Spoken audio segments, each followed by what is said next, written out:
안녕하십니까? 행편 안식일입니다. 안식일을 맞아서 성전을 찾으신 여러분을 진심으로 환영합니다. 이 안식일 하나님의 사랑 안에 거하시는 저와 여러분 되시길 간절히 바랍니다. 다같이 하나님의 말씀 요한일서 4장 8절의 말씀을 같이 읽으시겠습니다. 요한일서 4장 8절입니다. 앞에 있으니 같이 읽으시겠습니다. 시작. 사랑하지 아니하는 자는 하나님을 알지 못하나니 이는 하나님은 사랑이십니다. 오늘은 기본교리 세 번째 내용으로 같이 말씀을 연구하시겠습니다. 저는 오늘도 질문으로 말씀을 시작하고자 합니다. 자, 나에게 있어서 하나님은 어떤 분이십니까? 나에게 있어서 하나님은 어떤 분이시죠?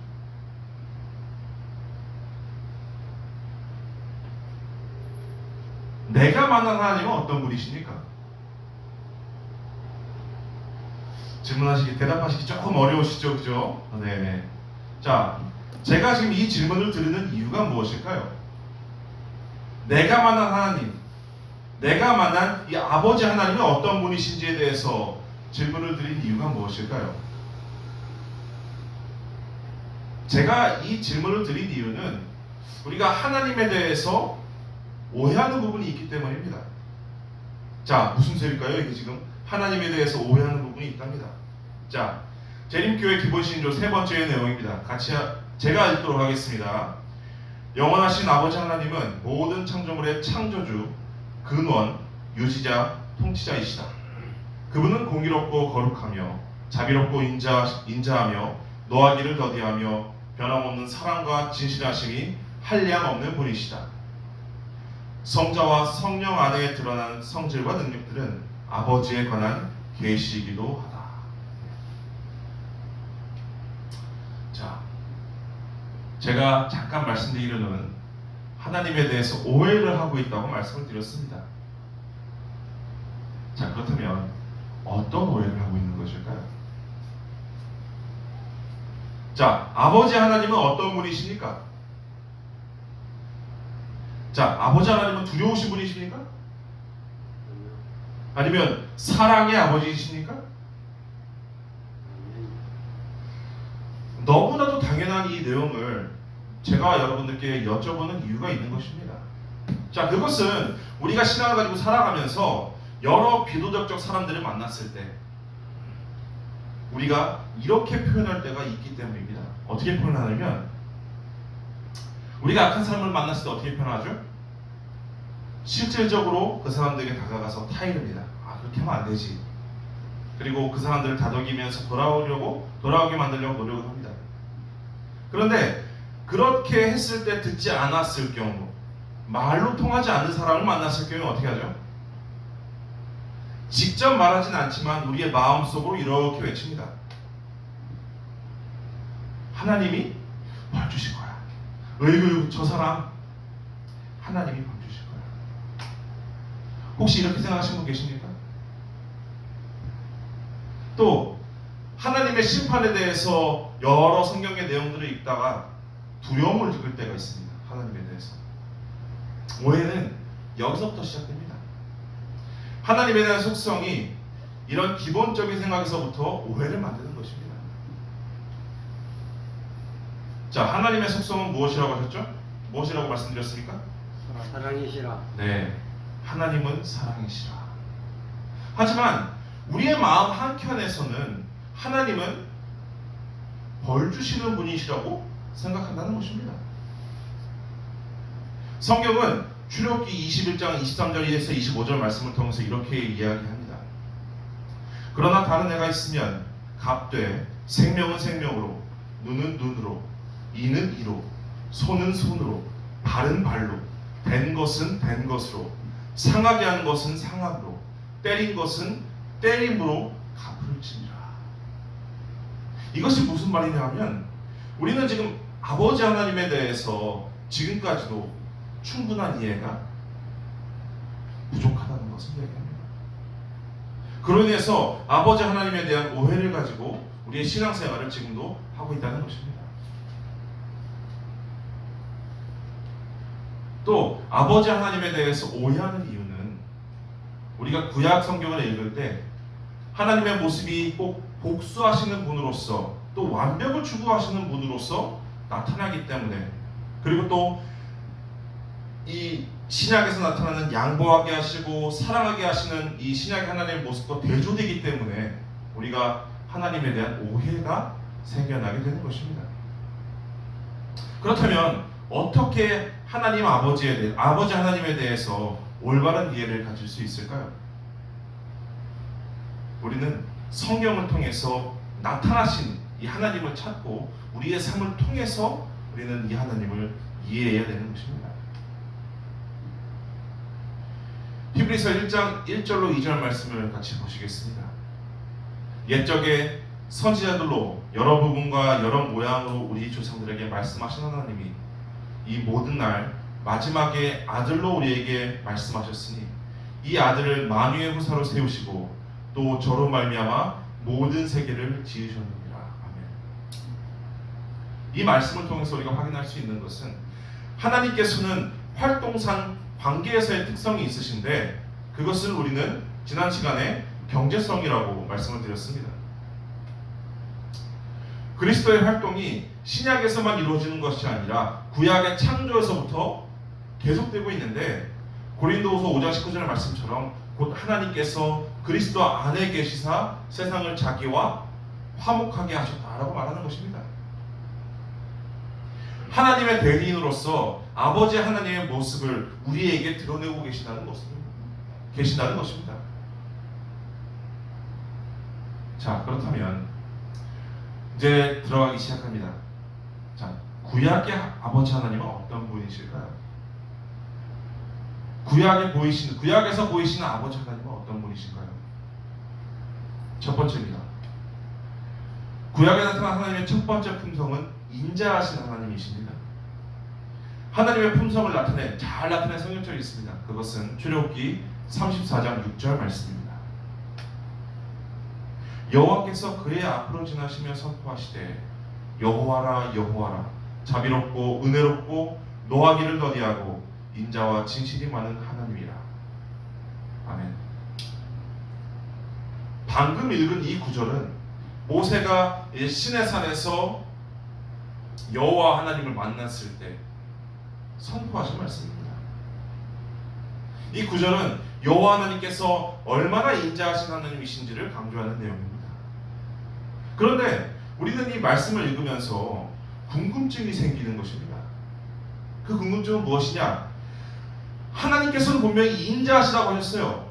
그런데 그 성경을 읽다 보면은 항상 보시면 진노의 모습을 자주 나타내십니다.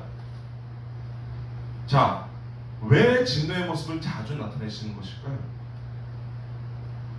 우리가 읽은 성경절의 다음 구절 출애굽기 34장 7절 말씀을 우리 조종환 장로께서 읽으시면 고맙겠습니다. 인자를 천대까지 베풀며 악과 과실과 죄를 용서하리라. 벌을 면제하지는 아니하고 아버지의 악행을 3, 4대까지 보응하리라. 아멘. 감사합니다. 하나님께서는 분명히 자비롭고 은혜로우신 분이라고 말씀하셨습니다. 그 의미로 무려 1000대까지 인자를 베푸시겠다고 또 약속을 하셨습니다. 그러나 우리가 주목하여 볼 것은 그럼에도 불구하고 이 벌을 면제하지는 않으시고 반드시 그 악행을 보응하시겠다고 하시는 선포입니다. 사실 이 말씀을 읽으면 하나님께서는 모순된 말씀을 하시고 계시지 않나라는 생각을 가지게 될 수도 있습니다. 어떻게 자비하신다고 표현하셨으면서 또 여기서 뭐도 표현돼요? 보응이라는 표현까지 쓰시는 것일까요? 우리가 중요하게 알아야 될 것은 인자라는 것이 모든 것을 맹목적으로 눈감아준다는 것을 의미하지는 않는다는 사실입니다. 우리가 구약의 하나님에게서 두렵고 진노하시는 면을 충격적으로 보게 되는 이유는 하나님께서 인자하신 하나님과 동시에 공의의 하나님이라는 사실을 간과하기 때문입니다. 자, 공의의 뜻이 무엇이라고요? 공평하고 의롭다는 뜻입니다. 하나님은 어떤 죄인이든 간에 그들에게 한결같이 인자하신 분이라는 것을 얘기하는 것입니다. 하지만 그 인자하심은 철저한 공의의에 그 기초를 두고 있습니다. 하나님은 하나님의 말씀을 무시하고 불순종하면서 악을 끝까지 고집하는 자들은 결국에 그들 스스로가 그들의 마음속에 가지고 있던 그 죄를 통해서 자초한 죄의 결과를 받을 수밖에 없다는 것을 성경은 이야기하고 있다는 것입니다. 하나님께서는 그들이 선택한 길을 강제로 바꾸시거나 그 결과를 임의로 조작하지 않으신다는 사실입니다. 그러므로 노아 홍수 시대에 멸망당한 사람들이 노아와 그 가족들 빼고는 다 멸망당했습니다. 그죠? 그 사실 역시 하나님의 무차별적인 진노의 생량이 아니라는 것입니다. 실제로 하나님께서는 노아라는 하나님의 선지자를 통해서 무려 몇 년 동안 선포하셨죠? 노아가 이제 몇 년 동안 하나님을 선포했습니까? 네, 120년 동안이나 하나님의 자비와 사랑을 선포하셨습니다. 그리고 그들의 끔찍하고 비참한 운명에서 그들 스스로가 벗어날 수 있는 길을 그들에게 호소하셨습니다. 뿐만 아니라 그들의 마음을 돌이키게 하기 위해서 동물들을 방주 안으로 스스로 들어가게까지 하셨습니다. 정한 짐승 7쌍과 부정한 짐승 2쌍씩 맞죠? 그러나 안타까운 사실은 그러한 하나님의 인내와 노력에도 불구하고 노아와 그 가족들을 제외하고는 어느 누구도 하나님의 인자하심을 받아들이려고 노력하지 않았다는 사실입니다. 따라서 이 노아 홍수는 하나님께서 죄인들을 미워하셨기 때문에 그들을 멸하시기 위해서 행하신 진노의 결과가 아니라 하나님의 큰 인내와 사랑을 거절한 자들이 스스로 선택한 공의의 결과였다는 사실입니다. 그러므로 우리가 구약을 통해서 보는 이 하나님의 모습이라는 것은 신약의 하나님처럼 인류를 향한 뜨거운 사랑을 가지신 동일한 우리의 아버지 하나님이라는 것입니다. 안타까운 것은 그들이 하나님의 사랑을 너무나 많이 거절하고 외면한다는 사실입니다. 모세가 시내산에서 하나님을 만났습니다. 그런데 모세가 떠난 이 시내산 밑자락에 있던 사람들도 하나님을 볼 수 있었지만 그들은 놓쳤습니다. 노아 시대의 사람들, 노아가 110년 동안 정말 하나님의 사랑을 통해서 돌이키게 하려는 이 사람들도, 그리고 하나님의 큰 은혜를 입고 사랑을 받았던 선택된 백성이라고 자신들이 외쳤던 유대인들도 모두 죄악을 끝까지 고집했습니다. 그래서 결국 죄가 가져다주는 슬프고 안타까운 결과들을 그들은 경험하게 되는 것입니다. 그러나 중요하게 우리가 알아야 될 사실은 이런 끔찍한 사건들 속에서도 인간적인 사랑과 인내를 넘어서는 아버지 하나님의 사랑을 발견할 수 있어야 된다는 사실입니다. 그럼에도 불구하고 그들을 회복시키기 위해서 끝까지 붙드시고 역사하시는 사랑과 자비가 풍성하신 인자의 하나님께서 진노하시는 하나님의 모습보다 더 분명하게 구약 성경을 통해서 우리에게 보여주고 계신다는 것입니다. 이 하나님을 분명하게 만나시는 저와 여러분 되시길 간절히 바랍니다. 구약에 나타난 두 번째 하나님의 모습은 언약의 하나님이십니다.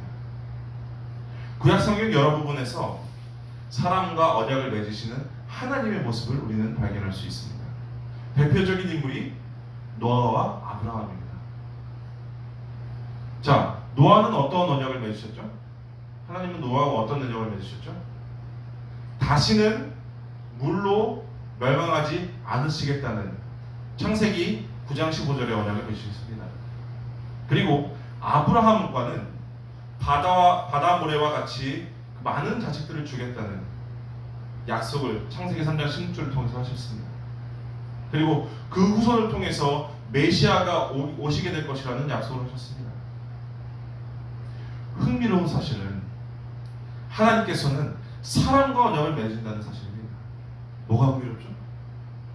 이것은 하나님께서 사람들과 인격적인 관계를 맺기 원하시는 것과 더불어서 변치 않은 견고한 관계를 맺기 원하신다는 사실을 증명해주고 있다는 것입니다. 하나님께서는 사람과 언약을 맺으신다는 사실, 감사한 일이십니까? 아멘, 감사합니다. 특히 여기서 우리가 알 수 있는 사실은 하나님께서는 우리와 하나님과의 관계를 단순히 조물주와 피조물이라는 제도적인 관계, 제한적인 관계보다 더 인격적인 관계를 맺고 싶어 하신다는 사실입니다. 그리고 실제로 우리를 그렇게 대해 주신다는 사실입니다. 죄로 인해서 불완전해진 이 피조물, 그리고 이 피조물들과 아무런 거리낌 없이 언약을 맺으시는 하나님의 모습 속에서 우리를 대하시는 하나님의 진심을 우리는 충분히 느낄 수가 있는 것입니다. 자, 구약에 나타난 세 번째 하나님의 모습은 구속자 하나님입니다. 아버지 하나님은 아들 하나님과 성령 하나님과 다른 이견을 갖고 있기 때문에 인류의 권을 반대하거나 가로막는 분이 아니십니다. 오히려 하나님께서는 인류의 한결같은 죄악에도 불구하고 묵묵히 인류를 구원하신 구속의 역사를 이루어가고 계시고 지금도 진행하고 계십니다. 자, 구속자이신 하나님, 이 하나님께서는 그 일을 이루시기 위해서 만났던 사람들이 성경에 참 많이 나와 있습니다. 하나님께서는 모세를 광야로 이끄셨습니다. 그리고 이 모세를 만나시기 위해서 떨기나무를 통해서 모세를 만나셨습니다.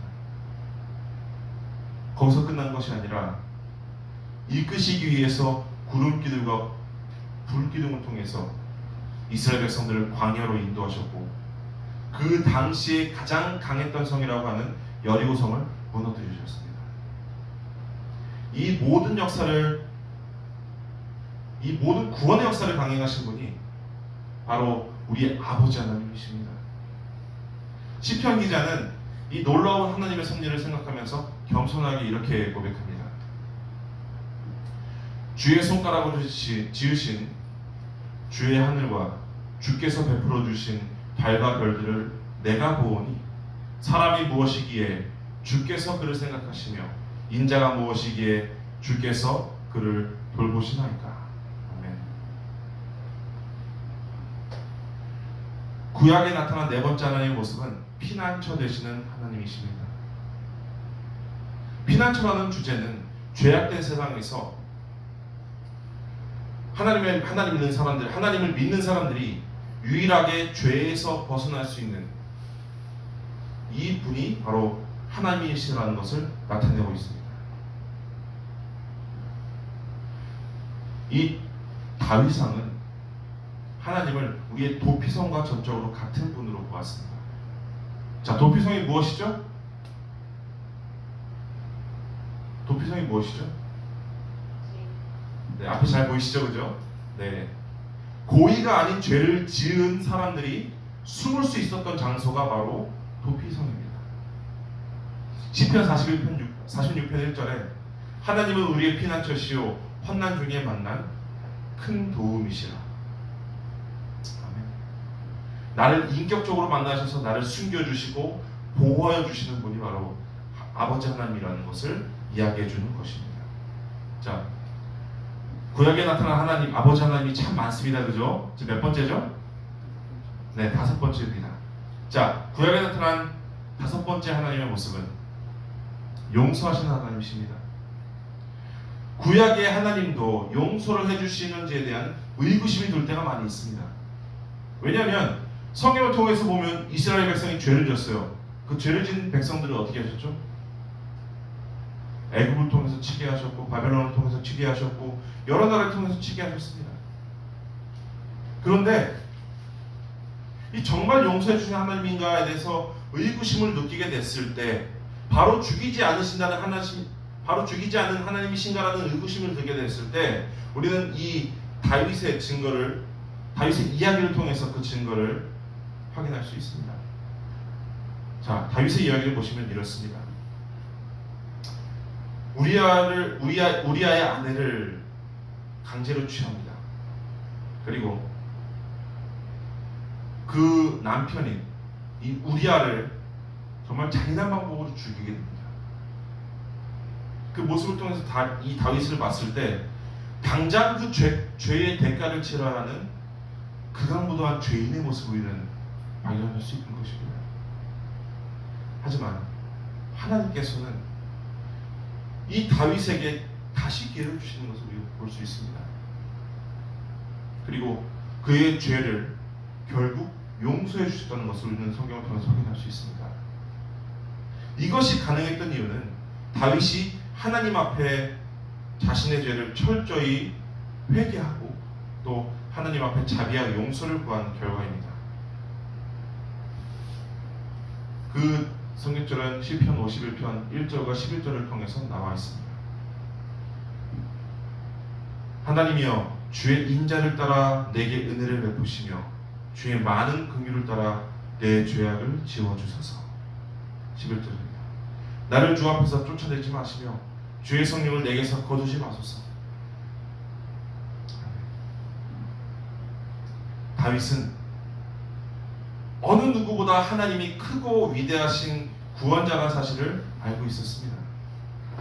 그는 비록 죄의 유혹에 넘어가서 큰 죄를 짓고 말았습니다. 하지만 그렇기 때문에 자신의 죄를 용서해 주시는 분이 오로지 여호와 하나님 한 분밖에 없다는 사실을 절실히 깨달은 것입니다. 그래서 다윗에게는 진실할 수밖에 없었고 그는 자신의 죄를 진심으로 후회하고 아파한 것입니다. 그 결과로서 하나님께서는 절대 용서할 수 없을 것이라고 여겼던 이 죄인인 다윗마저도 용서하실 수 있었던 것입니다. 이것이 우리가 구약에서 발견할 수 있는 용서의 하나님의 모습입니다. 자, 9개까지 있으니까 좀 빨리 넘어가겠습니다. 자, 6번째 하나님의 모습은 어떤 하나님이시죠? 같이 한번 읽어보실까요? 시작. 선하신 하나님. 네. 구약에 나타난 6번째 하나님의 모습은 선하신 하나님이십니다. 시편 속에는 언제나 약한 자를 챙겨주시는 선하신 아버지 하나님의 모습을 우리는 발견할 수 있습니다. 시편 146편 7절로 9절 말씀입니다. 억눌린 사람들을 위해서 정의로 심판하시며 줄인 자들에게 먹을 것을 주시는 이시로다. 여호와께서는 갇힌 자들에게 자유를 주시는도다. 여호와께서 맹인들의 눈을 여시며 여호와께서 비굴한 자들을 일으키시며 여호와께서 의인들을 사랑하시며 여호와께서 나그네들을 보호하시며 고아와 과부를 붙드시고 악인들의 길을 굽게 하시는도다. 아멘. 선하신 하나님, 정말 약한 자들 위해 곁에서 항상 보살펴 주시는 하나님인 것입니다. 자, 7번째 하나님 같이 읽도록 하겠습니다. 시작. 신실하신 하나님. 구약에 나타난 7번째 하나님의 모습은 신실하신 하나님이십니다. 끊임없이 위대한 사랑으로 돌아오는 호소를 외치시는 하나님의 신실하심 속에서도 성경을 보면 이스라엘 백성들은 언제나 방황하는 모습들이 나와 있습니다. 단순히 방황하는 것도 아니고 항상 그들 곁에는 그들 주변에 있는 강대한 나라의 신들을 섬기는 모습이 나옵니다. 특히 또 호세아를 통해서도 우리가 확인할 수 있는데요. 그의 결혼 생활을 통해서 정말 악명 높은 불성실과 배반을 나타내는 백성들의 모습을 볼 수 있습니다. 그리고 돌아오게 노력하시는 호세아의 모습을 우리는 볼 수 있습니다. 그래서 그 호세아를 통해서 아버지 하나님의 모습을 우리는 볼 수 있는 것입니다. 그 모습은 무조건적인 사랑의 품성을 계시하는 것입니다.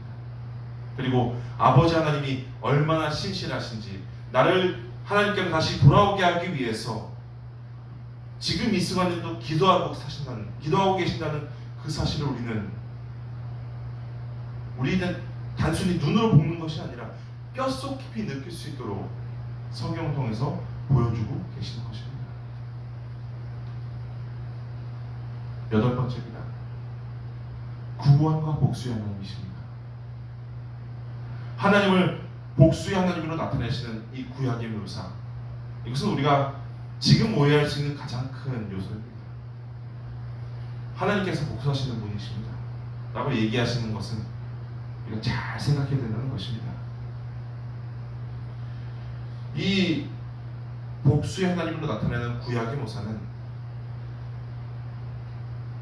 그 이유를 우리가 알아야 되는데요. 그 이유가 무엇이냐면 악인에 의해서 파멸되는 백성들의 모습을 우리가 확인해야 되는 것이기 때문입니다. 이사야서 35장 4절 말씀입니다. 겁내는 자들에게 이르기를 굳세어라, 두려워 말라. 보라, 너희 하나님이 오사 보복하시며 갚아주실 것이라. 하나님이 오사 너희를 구하시리라 하라. 아멘. 복수하시는 하나님에 대해서 얘기할 때 성경은 이렇게 얘기합니다. 죄로 인해서 망가지는 백성들을 위해서 보복하시는 하나님이 바로 우리에게 나타나시는 복수의 하나님인 것입니다. 죄인이기 때문에 우리에게 죄를 진 것에 대해서 보복하시는 것이 아니라 우리에게 죄 짓게 만든 이 상황에 대해서, 사단에게 대해서 복수하시는 것이 바로 하나님이시라는 것입니다. 오해하지 마시기 바랍니다. 그리고 마지막으로 우리가 보여지는 하나님, 같이 한번 읽어보실까요? 시작. 아버지이신 하나님. 구약에 나타난 아홉 번째 하나님의 모습은 아버지이신 하나님이십니다. 기본교리 세 번째 내용이 무엇이죠? 아버지 하나님입니다. 사실 이 우리가 구약에 나타난 하나님의 모습을 전체적으로 살펴본 이유가 바로 이것 때문입니다. 관계가 없는 사람에게 보여주는 관심, 그 관심은 그 대상을 상처 입히고 오히려 독이 되게 만듭니다. 하지만 성경에 나타난 대로 아버지이시기 때문에 나와 연결되시고 인자하신 하나님을 계시하시고 언약을 맺어주시고 나의 죄에서 구속하여 주시고 내가 피할 수 있는 피난처가 되시고 나의 죄를 용서하시고 선하시고 신실하시게 나를 붙들고 계시는 것이 바로 나의 아버지께서 하나님이시기 때문에 가능하신 것입니다. 그리고 마지막으로 나를 괴롭히는 죄악에서 나를 구원하시고 내 원수에게 복수해 주시는 것이 바로 아버지 하나님이라는 그 사실을 구약 성경이 나타내 주는 것입니다. 오늘 이 아버지 하나님은 간단합니다. 아버지 하나님이시기 때문에 우리가 하나님을 믿고 따라야 되는 것입니다. 자, 하나님께서 우리의 아버지가 되시는 이유가 무엇일까요? 하나님께서 우리 아버지 되는 이유가 무엇이에요? 네, 그 이유는 아버지의 사랑을 실질적인 모본 되시는 예수님을 통해서 보여주셨기 때문입니다. 그 모본을 우리가 따라가는 것입니다. 그렇기 때문에 우리의 이름이 있습니다. 하나님께서 정하신 우리의 이름이 있습니다. 그 이름이 무엇이죠? 그 이름을 그리스도인이라고 부르는 것입니다. 그것이 신약에 나타난 아버지 하나님이십니다.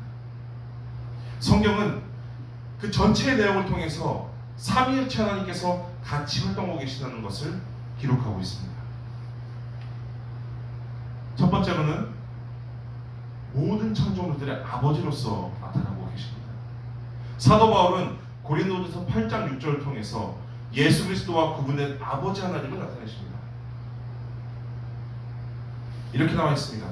그러나 우리에게는 한 하나님 곧 아버지가 계시니 만물이 그에게서 났고 우리도 그를 위하여 있고 또한 한 주 예수 그리스도께서 계시니 만물이 그로 말미암고 우리도 그로 말미암아 있느니라. 아멘. 이 세상을 창조하신 하나님께서 아버지 하나님과 아들 하나님 각 개체로 활동하심을 나타내고 계신다는 것입니다. 그리고 신약에서 보여주는 아버지 하나님은 모든 신자들의 아버지이십니다. 자, 구약에서 이스라엘 백성들이 가지고 있는 한 가지 잘못된 사상이 있었습니다. 그 사상은 바로 무엇이냐면 선택된 백성이라는 선민 사상이 있었습니다. 그로 인해서 선택된 백성들만이 하나님과의 관계를 가진다고 오해를 했었습니다. 그렇지만 그리스도 예수님께서 이 땅에 오셔서 이루신 구속을 통해서 우리가 예수 그리스도를 영접함으로 자녀가 되는 권세를 우리에게 주셨습니다. 요한복음 1장 12절 13절 말씀입니다. 영접하는 자 곧 그 이름을 믿는 자들에게는 하나님의 자녀가 되는 권세를 주셨으니 이는 혈통으로나 육정으로나 사람의 뜻으로 나지 아니하시고 오직 하나님께로부터 난 자들이라. 아멘. 그렇기 때문에 우리는 하나님을 뭐로 부를 수 있어요? 여기 노란색 글자로 보시면 네, 아빠 아버지라고 부를 수 있는 것입니다. 자, 갈라디아서 4장 5절 6절 말씀, 5절에서 6절 말씀을 보시면 율법 아래에 있는 자들을 속량하시고 우리로 아들의 명분을 얻게 하려 하시니라. 너희가 아들이므로 하나님이 그 아들의 영을 우리 마음 가운데 보내사 아빠 아버지라 부르게 하셨느니라. 하나님께서 우리를 아들로称하셨기 때문에 우리는 뭐로 부르신다고요? 우리는 하나님 뭐로 부른다고요? 아버지라고 부른다는 것입니다. 성경을 통해 보면 오히려 신약 성경이 우리가 무섭고 두렵게만 여겼던 아버지 하나님을 더욱 친근하고 자비로운 분으로 묘사하고 있다는 사실이 놀랍지 않으십니까? 아버지 하나님은 무서운 분이 아니십니다. 특히 갈라디아서 4장 6절에서 하나님을 부르는 데 사용된 이 아바라는 단어는 중동 지방에서 어린아이들이 아버지를 부를 때 사용하는 매우 친근한 단어가 바로 이 아바입니다. 우리가 가진 개역 개정판에서는 그래서 이 단어를 아예 아빠라는 단어로 번역하고 있는 것입니다. 이 구절을 통해서 우리가 예수님을 나의 구원자로 영접할 때 아버지 하나님께서 우리를 더욱 깊은 영적인 부모와 자녀의 관계 속으로 받아들여 주신다는 기쁘고 놀라운 이 진리를 발견할 수 있게 된다는 사실입니다. 우리는 이 아버지 하나님을 발견할 수 있습니다. 어디서 발견할 수 있을까요? 우리는 이 성경을 통해서 발견할 수 있습니다. 구약을 통해서 발견할 수 있고 신약을 통해서 나타나시는 그 하나님의 사랑을 통해서 하나님의 사랑을 표현하시는 예수님을 통해서 우리는 볼 수 있는 것입니다. 요한복음 10장 9절에는 그 증거를 얘기하고 있습니다. 네, 목사님께서 읽으시면 고맙겠습니다. 나를 본 자는 아버지를 보았다. 나를 본 자는, 나 예수를 본 자는 아버지 하나님을 볼 수 있다 라고 얘기하시는 것입니다. 그리고 성경을 통해서 보는 예수님께서는 아버지 하나님을 주시는 하나님으로 나타나셨습니다. 요한복음 3장 16절 말씀을 같이 한번 외워보실까요? 시작. 하나님이 세상을 이처럼 사랑하사 독생자를 주셨으니 이는 저를 믿는 자마다 멸망하지 않고 영생을 얻게 하려 하심이라. 아멘. 아멘. 이 말씀을 볼 때 아버지의 사랑보다 우리는 이 자신의 목숨을 주신 아들 하나님이, 즉 예수님의 희생이 상대적으로 더 크게 느껴질 때가 있습니다. 자, 누가 더 큰 사랑 같습니까? 누가 더 큰 사랑 같아요? 하나님은 그냥 보내주셨습니다. 그리고 예수님께서는 생명을 의시고 그 생명을 온전히 우리에게 주셨습니다. 하지만 중요한 사실은 예수님의 사랑보다 결코 작지 않은 사랑을 보여주신 분이 바로 아버지 하나님이시라는 것입니다. 아버지 하나님께서는 갈바리의 십자가에서 사람의 죄를 속량하기 위해서 그리스도를 죽게 하신 것뿐만 아니라 자신도 똑같은 고통을 함께 당하셨습니다.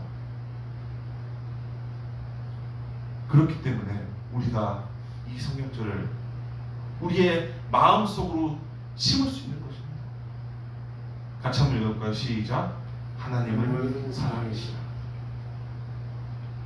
그런데 중요한 것은 그 앞에 있는 내용이 앞에 나와 있는 내용이 더 중요한 것입니다. 그 앞에 나와 있는 내용은 사랑하지 않는 자는 하나님을 알지 못하나니 라는 내용입니다. 하나님을 놓치고 사는 사람들은 그 마음속에 하나님을 사랑하는 마음이 존재하지 않습니다. 우리가 하나님에 대한 올바른 이해를 가지지 못하는 이유는 하나님도 사랑하지만 하나님도 물론 사랑합니다. 우리의 마음속에 하나님을 사랑하는 마음이 있습니다. 그렇지만 내가 하나님보다 다른 것들을 더 많이 사랑하기 때문입니다. 더 사랑하는 것이 내 마음속에 존재하기 때문입니다. 우리는 아버지 하나님에 대한 올바른 이해가 필요합니다. 그리고 하나님께서 주시려고 기다리는 이 사랑을 찾아야 되는 것입니다. 그 사랑을 찾게 되시는 저와 여러분 되시길 간절히 바랍니다. 지금도 아버지 하나님께서는 이 사랑을 우리에게 부어주시기 위해서 기다리고 계십니다. 하지만 오시지 못하는 이유는 하나님께서 이 땅에 오시면 하나님을 아직 영접하지 못한 사람들은 어떻게 되기 때문에 죽을 수밖에 없기 때문에 아직 오시고 계시지 못한다는 사실입니다. 그 하나님을, 이 아버지 하나님을 개인적으로 만나시고 더 많은 성경의 연구를 통해서 올바른 이해를 가지시게 되는 저와 여러분 되시길 간절히 바랍니다. 그리고 주시기 위해서 기다리시는 하나님의 사랑에 반응하시는 저와 여러분 되시길 바랍니다. 한 말씀을 읽고 말씀 마치시겠습니다. 로마서 8장 32절 말씀입니다. 자, 읽도록 하겠습니다. 자기 아들을 아끼지 아니하시고 우리 모든 사람을 위하여 내어주신 이가 어찌 그 아들과 함께 모든 것을 은사로 주지 아니하시겠느냐. 감사합니다.